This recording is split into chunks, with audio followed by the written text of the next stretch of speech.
My thoughts and opinions on Creature Commandos Episode 3, Cheers to Tin Man. In this episode, the team find themselves racing back to the castle to protect the princess from the Sons of Themyscira who have swarmed the place. And G.I. Robot remembers moments from his past that led to him being incarcerated. Now, before I get on to the positives and the negatives, this will contain major spoilers, so if you haven't seen the episode, I highly encourage you to do so. The positives. This is without a doubt the goriest episode so far, and quite frankly, I think it's going to be hard to top this. It's also over the top, and it has just some of the ways that characters are dispatched. I mean, brutal. There are also some really creative deaths, too. The best one, in my opinion, is the one Son of Themyscira guy pulling out a grenade and is sideswiped by Alexi's armored truck, and he blows up, and one of his severed feet hits another Sons of Themyscira right in his face and knocks him out. I mean, damn. There is a really funny scene in which the bride is screaming while she's tied up with tape covering her mouth.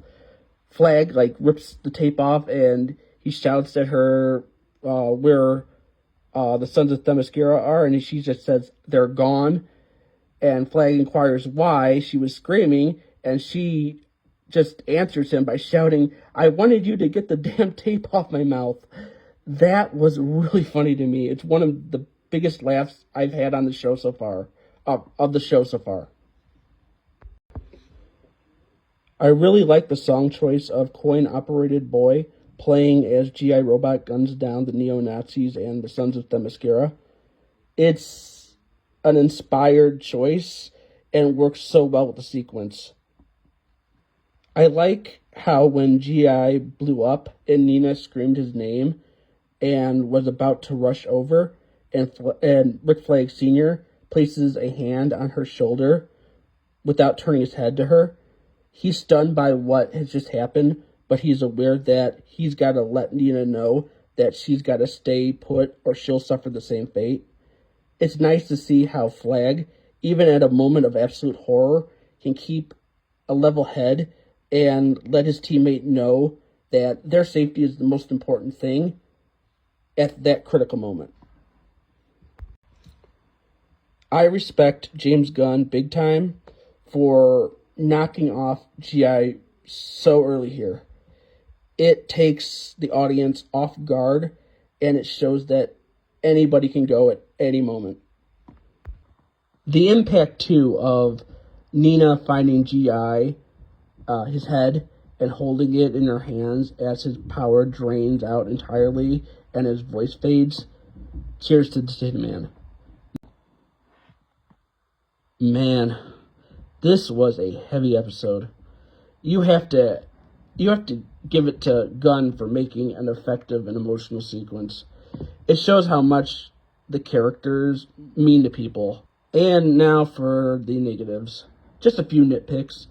I sort of wish that the Will Magnus and Easy Company scenes were a smidge longer, like showing G.I. being sent back after the war and being shipped off from Magnus to the, after he gets the upgrades. It's understandable why they couldn't, though. And the only thing left mentioning is that I wish there was a mention of how G.I. was created and who created him. Would have added a little bit more clarity as to the character of G.I. and how he came to be. Overall, this was a really good episode. Probably the best one so far. Yeah, it sucks that one of my favorite characters died. I mean, it really sucks.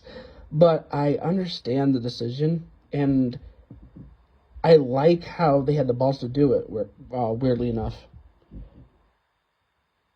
A quick word to James Gunn. James, I get why you killed off G.I., but if you kill off Nina Mazursky, I will riot.